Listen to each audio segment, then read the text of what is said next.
Chapitre 9. Les lois du dimanche. Le défi de Satan à l'autorité de Dieu. 429. Dieu dénonce Babylone comme celle qui a abreuvé toutes les nations du vin de la fureur de son impudicité. Apocalypse 14, verset 8. 430. Dieu fit le monde en 6 jours, et il s'est reposé le 7e, sanctifiant ce jour, en le mettant à part comme saint et réservé pour lui-même, afin qu'il soit observé par son peuple à travers toutes les nations successives. Mais l'homme de péché, s'exaltant lui-même au-dessus de Dieu, celui qui s'assoit dans le temple de Dieu et se prétend lui-même Dieu, pensa changer les temps et les lois. Ce pouvoir, prétendant prouver non seulement qu'il était l'égal de Dieu, mais qu'il était même au-dessus de lui, changea le jour du repos, mettant le premier jour à la place du 7e. Et le monde protestant a accepté cet enfant de la papauté comme sacré. Dans la parole de Dieu, c'est ce que l'on appelle son impudicité. 431. Durant l'ère chrétienne, le grand ennemi du bonheur de l'humanité a fait du sabbat prescrit par le 4e commandement l'objet de ses attaques toutes spéciales. Satan dit : « Je travaillerai à l'encontre des desseins de Dieu. Je donnerai à mes partisans le pouvoir de mettre de côté le mémorial de Dieu, le sabbat du 7e jour. Ainsi, je montrerai au monde que le jour sanctifié et béni de Dieu a été changé. Ce jour ne servira pas dans l'esprit du peuple. J'en effacerai le souvenir. Je mettrai à la place un jour qui n'est pas authentifié par Dieu, qui ne peut être un signe entre Dieu et son peuple. Je conduirai ceux qui acceptent ce jour à le considérer comme revêtu de la sainteté que Dieu a placée sur le 7e. » Le sabbat, l'objet principal de la controverse. 432. Dans la lutte qui sera livrée dans les derniers jours, s'uniront contre le peuple de Dieu tous les pouvoirs corrompus qui ont renié l'allégeance à la loi éternelle du Seigneur. Dans cette guerre, le sabbat, jour de repos du 4e commandement, sera l'objet principal de la controverse, car dans le 4e commandement, le législateur s'identifie lui-même comme le créateur des cieux et de la terre. 433. Vous ne manquerez pas d'observer mes sabbats, dit le Seigneur, car ce sera entre moi et vous, et parmi vos descendants, un signe auquel on connaîtra que je suis l'Éternel qui vous sanctifie. Exode 31, verset 13. Certains chercheront par tous les moyens à mettre des obstacles sur le chemin de l'observance du sabbat, disant « Vous ne savez pas quel est le jour du sabbat. » Mais ils semblent bien savoir, eux, quel est le jour du dimanche, et ils ont manifesté un grand zèle pour faire en sorte que la loi contraigne à l'observance de ce jour. La loi du dimanche dans les années 1880. 434. Nous nous attendions depuis longtemps à voir paraître une loi du dimanche dans notre pays, et maintenant que le mouvement du dimanche nous menace directement, nous demandons : que doivent faire nos membres dans cette situation ? Nous devrions spécialement rechercher Dieu afin qu'il nous donne sa grâce et sa puissance. Dieu est vivant, et nous ne pensons pas que le temps soit entièrement venu où il permettra que nous soyons privés de nos libertés. 435. Le prophète dit : « Je vis 4 anges debout aux 4 coins de la terre. Ils retenaient les 4 vents de la terre, afin qu'il ne soufflât point de vent sur la terre, ni sur la mer, ni sur aucun arbre. Et je vis un autre ange, qui montait du côté du soleil levant, et qui tenait le sceau de Dieu vivant. Il cria d'une voix forte aux 4 anges à qui il avait été donné de faire du mal à la terre et à la mer, et il dit : Ne faites point de mal à la terre, ni à la mer, ni aux arbres, jusqu'à ce que nous ayons marqué du sceau le front des serviteurs de notre Dieu. Ces lignes mettent en évidence ce que nous avons à faire maintenant, c'est de crier à Dieu afin que ses anges retiennent les 4 vents jusqu'à ce que des missionnaires soient envoyés dans toutes les parties du monde pour annoncer les avertissements donnés par Dieu contre la désobéissance à sa loi. Les défenseurs du dimanche sont inconscients. 436. Le mouvement des lois du dimanche marche actuellement dans les ténèbres. Les responsables masquent le vrai problème et nombre de ceux qui adhèrent à ce mouvement ne sont pas conscients de l'aboutissement vers lequel ils tendent secrètement. Ils travaillent dans l'aveuglement, Ils ne voient pas que si un gouvernement sacrifie les principes qui ont fait d'eux une nation libre et indépendante, et s'il introduit dans la Constitution des principes qui vont propager les erreurs et les tromperies papales, ils se replongeront dans les erreurs romaines de l'obscurantisme. 437. Un grand nombre de personnes, même parmi celles qui se sont engagées dans le mouvement qui tend à imposer les lois du dimanche, sont inconscientes des conséquences qui résulteront de cette action. Elles ne se rendent pas compte qu'elles prennent parti directement contre la liberté religieuse. Nombreux sont ceux qui n'ont jamais compris les exigences du sabbat biblique et les fondements illusoires sur lesquels repose l'institution du dimanche. 438. Ceux qui s'efforcent de changer la Constitution et d'amener une loi qui rende obligatoire l'observation du dimanche ne réalisent pas bien ce qui en résultera. Une crise nous menace directement. Ne pas rester inactif. 439. Il est de notre devoir d'avertir du danger menaçant. Une grande responsabilité repose sur les hommes et les femmes de prière de notre pays afin de demander que Dieu veuille balayer ce nuage du mal et accorder encore quelques années de grâce afin de pouvoir travailler pour le Maître. 440. Ceux qui gardent maintenant les commandements de Dieu doivent se secouer afin d'obtenir l'aide spéciale que Dieu seul peut leur donner. Ils devraient travailler énergiquement pour retarder autant que possible la calamité menaçante. 441. Que le peuple de Dieu qui garde les commandements ne demeure pas silencieux en ces temps, comme si nous acceptions volontiers la situation. 442. Nous ne faisons pas la volonté de Dieu si nous demeurons silencieux, sans rien faire pour préserver la liberté de conscience. Des prières ferventes et efficaces devraient monter aux cieux afin que cette calamité puisse être retardée jusqu'à ce que nous puissions accomplir l'œuvre si longuement négligée. Prions avec plus de ferveur, et que notre œuvre soit en harmonie avec notre prière. 443. Beaucoup se sentent à l'aise et comme endormis. Ils disent « Si la prophétie a annoncé la promulgation de la loi du dimanche, la loi sera sûrement mise en vigueur. » Et parvenus à cette conclusion, ils s'assoient dans l'attente calme de l'événement, se rassurant eux-mêmes à la pensée que Dieu protégera son peuple au jour de la persécution. Mais Dieu ne nous sauvera pas si nous ne faisons aucun effort pour accomplir la tâche qu'il nous a confiée. 444. Comme des sentinelles fidèles, nous devons voir l'approche de la menace et donner l'alerte, afin que les hommes et les femmes ne demeurent pas dans l'ignorance et puissent changer de voie. Combattre les lois dominicales par écrit et par vote. 445. Nous ne pouvons pas travailler à seule fin de plaire à des hommes qui utiliseront leur influence pour réprimer la liberté religieuse et pour mettre en application des mesures d'oppression qui contraindront leurs citoyens à garder le dimanche comme sabbat. Le premier jour de la semaine ne doit pas être honoré. C'est un pseudo-sabbat. Et les membres de la famille du Seigneur ne peuvent pas collaborer avec eux, qui exaltent ce jour et violent ainsi la loi de Dieu en piétinant son sabbat. Le peuple de Dieu ne votera pas pour ces hommes, car en agissant ainsi, il se chargerait des péchés qu'il commettrait étant en fonction. 446. J'espère vraiment que la trompette de Dieu donnera le son juste en ce qui concerne le mouvement de la loi du dimanche. Je pense que nos publications devraient se spécialiser dans des articles traitant de la perpétuité de la loi de Dieu. Nous devons maintenant faire de notre mieux pour empêcher cette loi du dimanche. Les États-Unis promulgueront une loi du dimanche. 447. Lorsque notre nation abjugera les principes de son gouvernement à tel point qu'elle promulguera une loi du dimanche, le protestantisme agira en cela main dans la main avec le papisme. 448.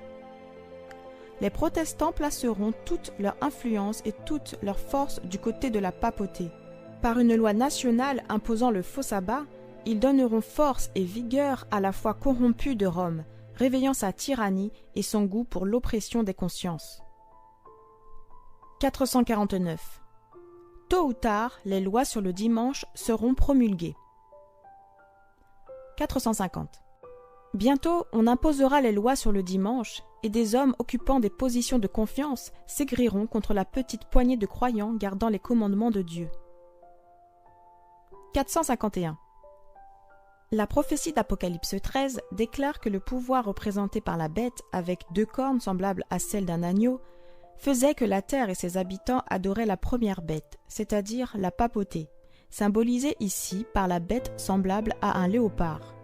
Cette prophétie sera accomplie lorsque les États-Unis imposeront l'observance du dimanche, que Rome considère comme le signe de sa suprématie.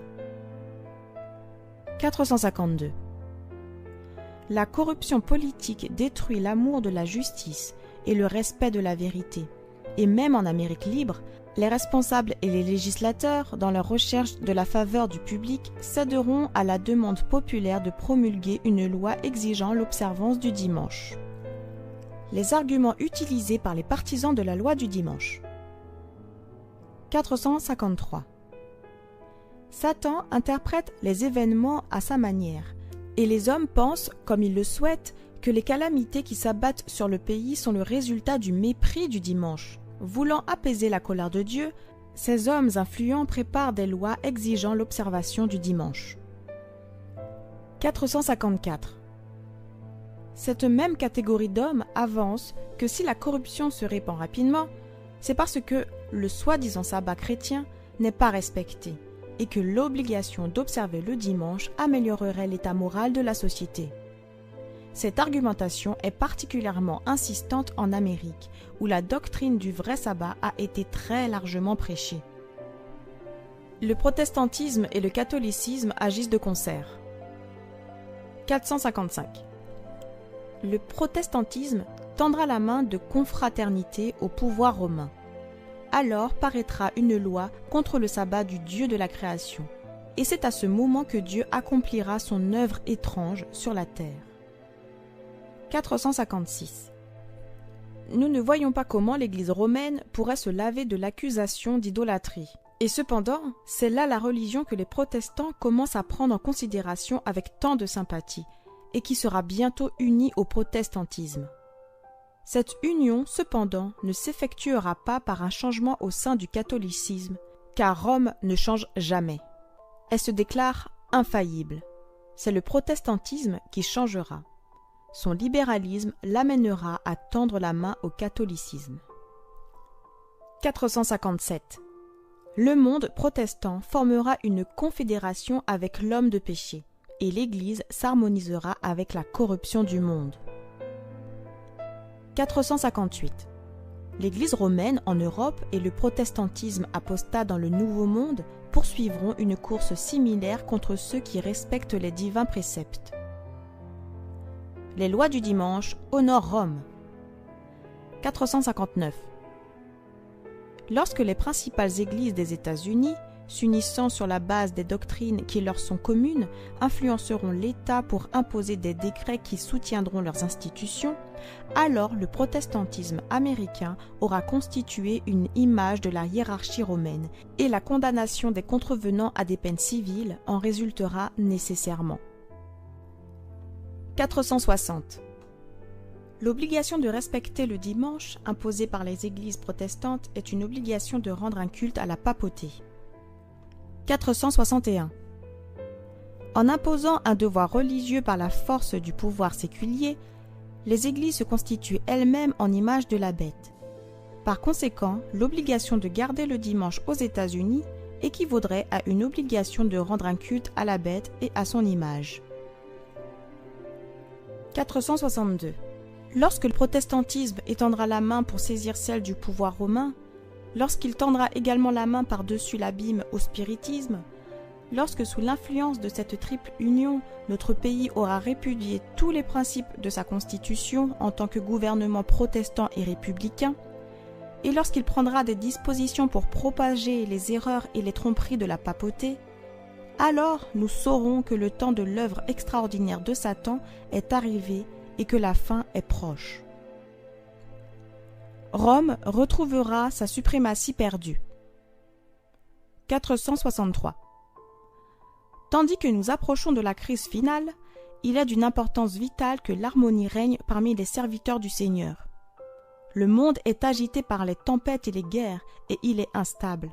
Cependant, sous une seule autorité, celle de la papauté, les gens s'uniront pour s'opposer à Dieu dans la personne de ses témoins. Cette union est cimentée par le grand apostat. 464. Les lois exigeant l'observation du dimanche comme jour de sabbat entraîneront une apostasie nationale à l'égard des principes républicains sur lesquels le gouvernement a été fondé. La religion de la papauté sera acceptée par les responsables et la loi de Dieu sera annulée. 465. Un temps d'obscurantisme intellectuel s'est révélé favorable au succès du papisme. Cependant, il sera encore démontré qu'un temps de grande lumière intellectuelle est également favorable à son succès. 466. Par les mouvements qui progressent actuellement aux États-Unis et cherchent à procurer l'appui de l'État aux institutions et aux usages de l'Église, les protestants marchent dans les pas du papisme. Que dis-je? Bien plus. Ils ouvrent la porte à la papauté, afin qu'elle regagne dans l'Amérique protestante la suprématie qu'elle a perdue en Europe. Une loi nationale du dimanche équivaut à une apostasie nationale. 467. Pour s'assurer la popularité et la protection, les législateurs céderont à la demande d'une loi du dimanche. Par le décret qui obligera à observer l'institution de la papauté en violant la loi de Dieu, notre nation abandonnera complètement la justice. 468. De même que l'approche des armées romaines était pour les disciples un signe de la destruction proche de Jérusalem, ainsi cette apostasie nous signalera que la patience de Dieu est épuisée. 469. Nous devons prendre fermement position contre l'observation du premier jour de la semaine comme jour de sabbat, car ce n'est pas le jour qui a été béni et sanctifié par Dieu. Et en honorant le dimanche, nous nous placerions du côté du grand trompeur. 470. Lorsque la loi de Dieu sera annulée et que l'apostasie deviendra un péché national, le Seigneur travaillera en faveur de son peuple. 471. Le peuple des États-Unis a été un peuple privilégié, mais lorsqu'il portera atteinte à la liberté religieuse, lorsqu'il trahira le protestantisme et lorsqu'il favorisera la papauté, la mesure de son péché sera pleine et l'apostasie nationale sera enregistrée dans les livres des cieux. L'apostasie de la nation sera suivie de sa ruine. 472. Lorsque notre nation, dans ses instances législatives, promulguera des lois visant à lier la conscience des individus en ce qui concerne leurs privilèges religieux, rendant ainsi obligatoire l'observation du dimanche, tout en développant un pouvoir oppressif contre ceux qui gardent le sabbat du 7e jour, la loi de Dieu sera annulée à tous égards dans notre pays, et l'apostasie nationale sera suivie d'une ruine nationale. 473. C'est à l'époque de l'apostasie nationale que les responsables politiques du pays, agissant à l'instigation de Satan, se rangeront du côté de l'homme de péché. C'est alors que la mesure du péché atteindra son comble. L'apostasie nationale sera le signe de la ruine nationale. 474. Les principes catholiques romains seront pris sous la protection et la responsabilité de l'État. Cette apostasie nationale sera rapidement suivie de la ruine nationale. 475. Lorsque les églises protestantes s'uniront avec le pouvoir séculier pour soutenir une fausse religion, alors que leurs ancêtres ont subi les plus terribles persécutions pour s'y opposer, le sabbat papal sera alors imposé par les pouvoirs autoritaires combinés de l'Église et de l'État. Alors se produira une apostasie nationale qui aboutira à une ruine nationale. 476. Lorsque l'État utilisera son pouvoir pour imposer les décrets et soutenir les institutions de l'Église, alors l'Amérique protestante aura constitué l'image de la papauté, ce qui entraînera une apostasie et une ruine nationale. La législation universelle du dimanche. L'histoire se répétera. La fausse religion sera exaltée.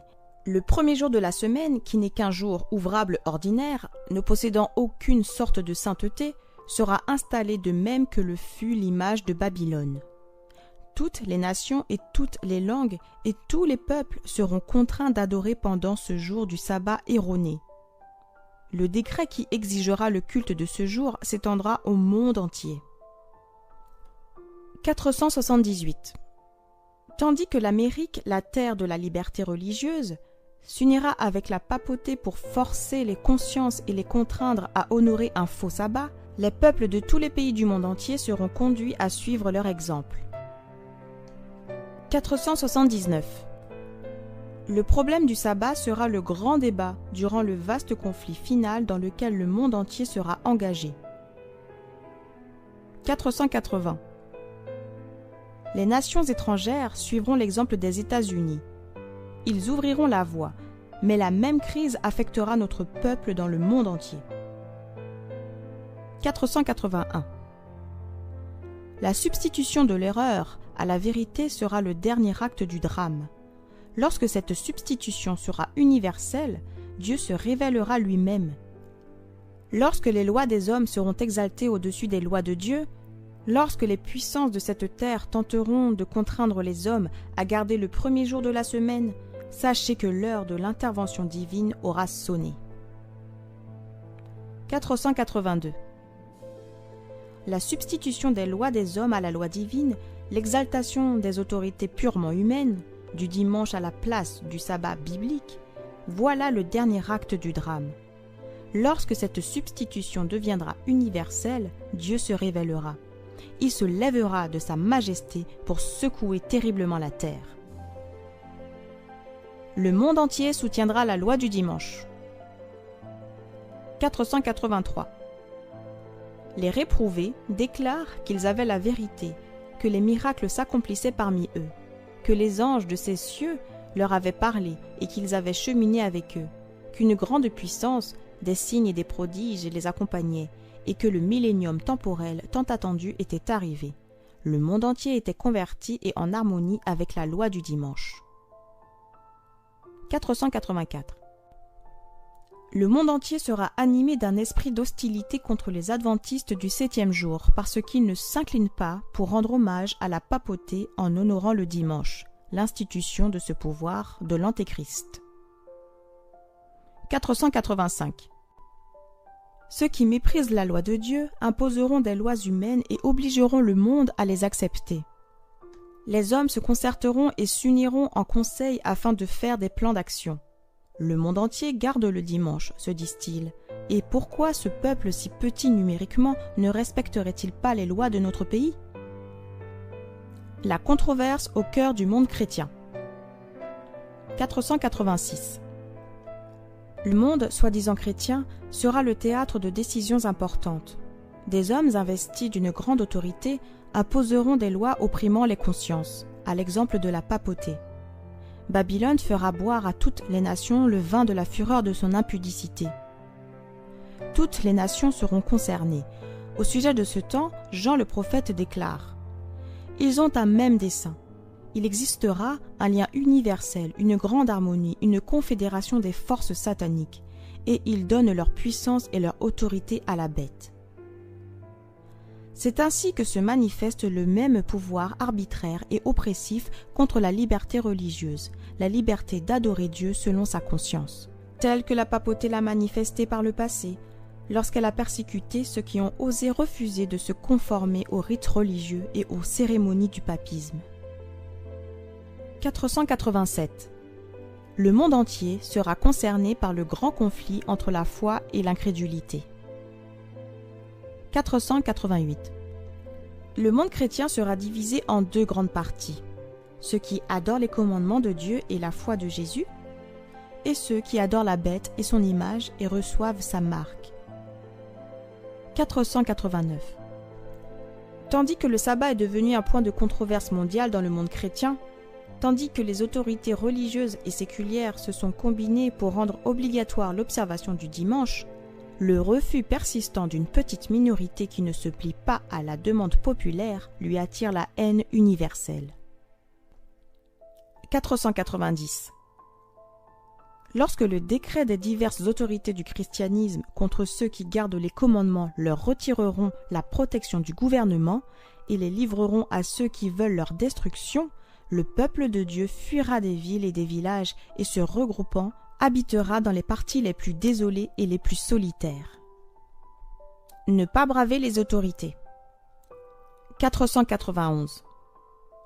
Des membres de nos églises manifestent parfois des traits de caractère qui peuvent, s'ils n'y sont pas attentifs, les amener à se sentir indignés, parce que, du fait d'une mauvaise présentation du problème relatif au travail accompli le dimanche, on leur a retiré leur liberté. Ne vous passionnez pas à ce sujet, mais présentez chaque problème à Dieu dans la prière. Lui seul peut restreindre le pouvoir des autorités.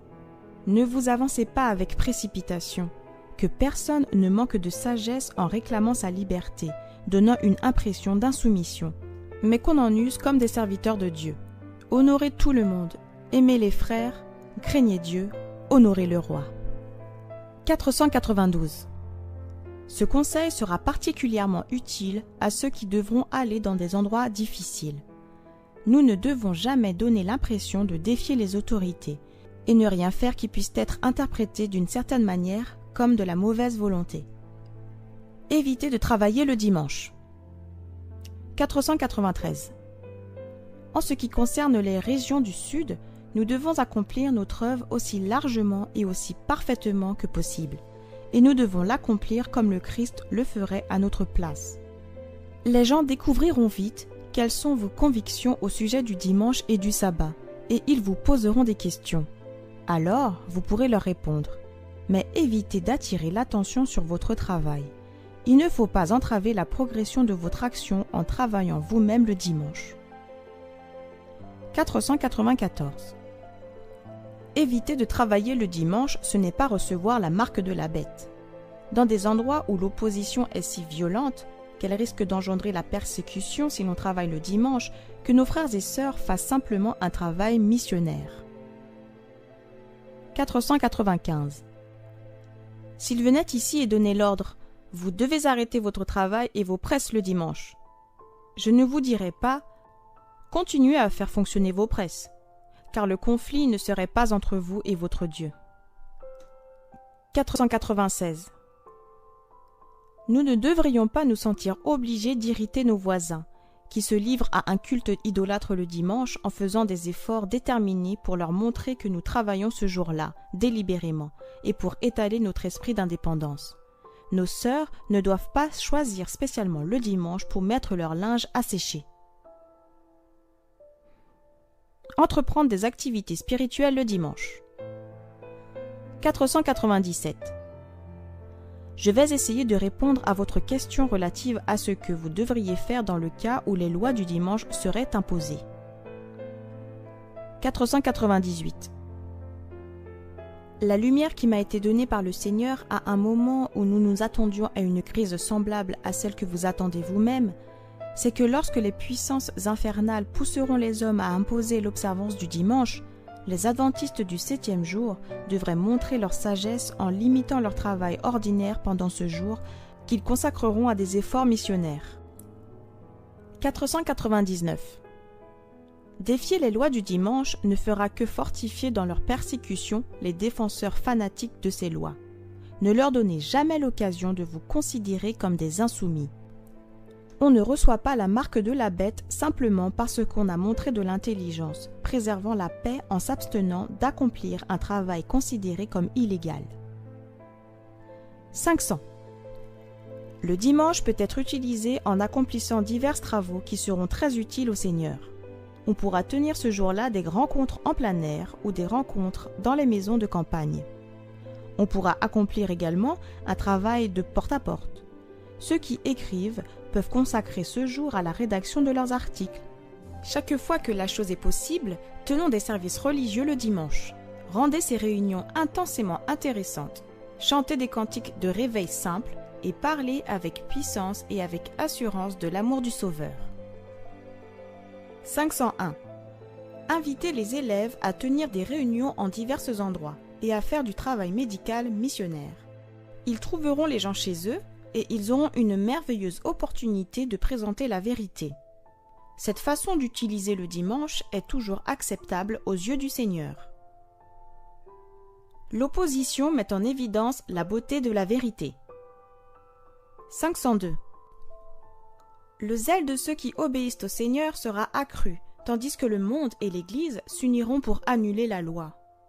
Chaque objection élevée contre les commandements de Dieu servira au progrès de la vérité et rendront ses défenseurs plus capables de présenter sa valeur devant les hommes. Il y a une force et une beauté de la vérité que rien ne peut mettre mieux en évidence que l'opposition et la persécution. 503. Le temps actuel, où l'on fait tant d'efforts pour imposer l'observation du dimanche, est justement la bonne occasion pour présenter au monde le vrai sabbat en contraste avec le faux. Le Seigneur, dans sa providence, nous a précédés de beaucoup. Il a permis que cette question du dimanche soit mise en avant afin que le sabbat du 4e commandement soit défendu devant les assemblées législatives. Ainsi, l'attention des dirigeants de la nation sera attirée sur le témoignage de la parole de Dieu en faveur du vrai sabbat. Nous devons obéir à Dieu plutôt qu'aux hommes. 504. Ceux qui adhèrent à la vérité sont maintenant invités à choisir entre le refus de la pleine acceptation de la parole de Dieu ou l'abandon de leur liberté. Si nous obéissons à la parole de Dieu et si nous acceptons les coutumes et les traditions humaines, nous pourrons encore vivre parmi les hommes pour acheter et pour vendre et voir nos droits respectés. Mais si nous préservons notre loyauté envers le Seigneur, ce sera peut-être au prix de nos droits humains, car les ennemis de la loi de Dieu se sont ligués pour écraser le jugement indépendant en matière de foi religieuse et pour contrôler les consciences. 505.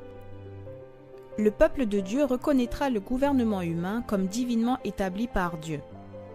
Par le précepte et par l'exemple, il enseignera qu'on lui doit une obéissance qui est un devoir sacré pour autant que son autorité ne déborde pas son domaine propre.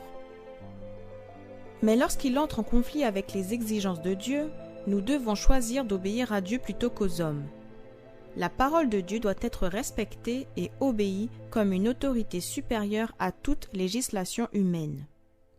Un « ainsi parle Seigneur » ne saurait céder le pas à un « ainsi parle l'Église ou l'État ». La couronne du Christ doit être exaltée au-dessus de tous les diadèmes des potentats terrestres. 506. Satan offre aux hommes les royaumes de ce monde s'ils acceptent de se soumettre à son autorité. C'est ce que font beaucoup d'hommes, renonçant ainsi au royaume des cieux. Il est préférable de mourir plutôt que de pécher, d'être dans le besoin plutôt que de dérober, d'être affamé plutôt que de mentir.